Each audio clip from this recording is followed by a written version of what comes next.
দর্শক, এবার ঢাকার বাইরে প্রচারণার খবর জানবো। সুনামগঞ্জ থেকে আমাদের সাথে যোগ দিচ্ছেন সোহানুর রহমান। সোহান, গণসংযোগে প্রার্থীরা আচরণবিধি কতটা মানছেন সেটা একটু জানাবেন এবং প্রচারণা কেমন চলছে? নতুন ব্লেন্ডে আরো রিচ অ্যারোমায় সেলন ফ্যামিলি ব্লেন্ড টে। সুনামগঞ্জ হাওর বেষ্টিত একটি জেলা। এই জেলার শহরের অংশটুকু বাদে বাদ বাকি যেই গ্রাম অঞ্চলগুলো আছে সবগুলো এলাকায় কিন্তু দুর্গম। এই দুর্গম এলাকায় বর্ষায় নৌকা এবং শুষ্ক মৌসুমে মোটরসাইকেল ছাড়া বিকল্প কোনো বাহন থাকে না।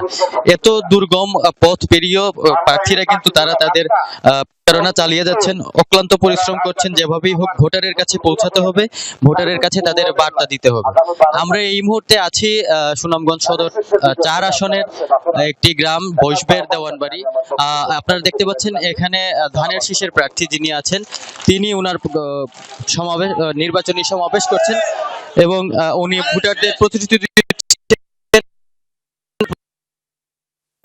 আচরণবিধি সম্পর্কে যদি একটু বলি, আমরা এখানে এসে যতটুকু দেখেছি এখানের যে মাইক 3টি থাকার কথা 3টির ভিতরেই আছে, বাদবাকি যে আচরণবিধি আছে সেটিও মানছেন। কিন্তু অন্যান্য আসনগুলো বা এই আসনেই আমরা অন্যান্য প্রার্থীদের ক্ষেত্রে দেখেছি ব্যানারের যে নিয়ম সেটি মানা হচ্ছে না। অনেক বড় 3টির জায়গায় কখনো কোনো জায়গায় 6টি, কোনো জায়গায় 7টি এরকম মাইক ব্যবহার করতে আমরা দেখেছি। এছাড়াও আরো বিভিন্নভাবে যে 60 ডেসিবেল সাউন্ডের নিয়ন্ত্রণ রাখা সেটিও রাখতে পারছেন না অনেকে। মোটামুটি অনেকেই প্রচারণা মানছেন আবার মানছেন না। এই হচ্ছে সুনামগঞ্জের খবর।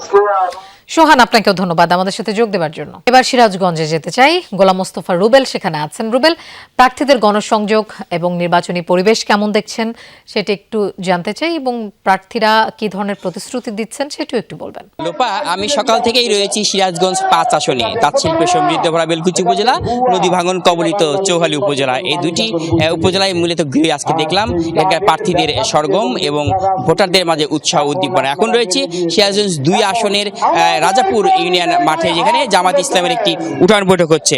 সেই উঠান বৈঠকের একটি দৃশ্য আপনাদের দেখানোর চেষ্টা আপনি দেখতে পারবেন। এখন বক্তব্য রাখছেন এখানকার জামাত ইসলামের যিনি এখানকার পদপ্রার্থী রয়েছেন অধ্যক্ষ আল্লাহ আলী আলম, তিনি বক্তব্য রাখছেন। তিনি প্রতিশ্রুতি দিচ্ছেন এই অঞ্চলে তিনি যদি নির্বাচিত হন তাহলে এই অঞ্চলে তাঁত শিল্পের যে উন্নয়নের ঘটাতে যা যা করা দরকার তিনি তা করবেন। তাঁত শিল্পের যে দুর্দশা রয়েছেন সেই দুর্দশা তিনি দূর করবেন। একই সাথে চৌফালির নদী ভাঙন যে রয়েছে সেই নদী ভাঙন রোধে তার যা করণীয় এবং নদী ভাঙন রোধ করে এবং নদীকে শাসন করে নদী ভাঙন থেকে রক্ষা করবেন চৌহালিবাসীকে। একই সাথে চৌহালির স্বাস্থ্যসেবা যেটি রয়েছেন স্বাস্থ্যসেবার উন্নয়ন করবেন। একই সাথে তিনি শিক্ষা ব্যবস্থা এবং নারীদের শিক্ষা ব্যবস্থা, নারীদের কর্মসংস্থান এমনটাই কিন্তু প্রতিশ্রুতি দিচ্ছেন। একই সাথে কিন্তু আমি সকাল থেকে এখানকার বিএনপির প্রার্থী যিনি রয়েছেন তার গণসংযোগে দেখেছি তিনি কিন্তু একই ধরনের প্রতিশ্রুতি দিচ্ছেন এবং অন্যান্য যারা প্রার্থীরা রয়েছেন সকল প্রার্থী কিন্তু ভোটারদের দাঁড়ে দাঁড়িয়ে যাচ্ছেন, তাদের কাছে ভোট প্রার্থনা করছেন, নানা প্রতিশ্রুতি দিচ্ছেন।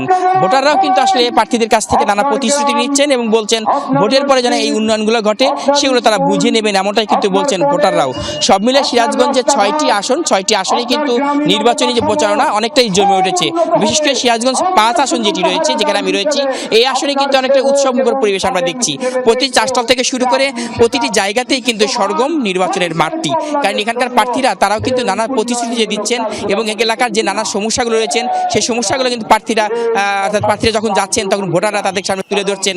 প্রত্যেকের যে সমস্যা সেই সমস্যা তুলে ধরার কারণে সেই সমস্যাগুলো কিন্তু সমাধানের যে প্রতিশ্রুতি সেটা কিন্তু প্রার্থীরা দিয়ে যাচ্ছেন। তবে নির্বাচনের পর কতটুকু সেটা বাস্তবায়ন হবে সেটা হয়তো বা নির্বাচনের পর দেখা যাবে। তবে এখন পর্যন্ত সিরাজগঞ্জে এই 6টি আসনেই যেভাবে নির্বাচনী দিন ঘনিয়ে আসছে তারপর পরই কিন্তু আসলে নির্বাচন দিন যত ঘনিয়ে আসছে নির্বাচনের প্রচার ততদিন জমে উঠেছে। ভোটাররাও কিন্তু চুলচেরা বিশ্লেষণ করছেন, প্রার্থীরাও কিন্তু ভোটারদের দাঁড়ে দাঁড়িয়ে গিয়ে ভোট প্রার্থনা করছেন। লোপা, রুবেল, আপনাকে ধন্যবাদ আমাদের সাথে যোগ দেওয়ার জন্য।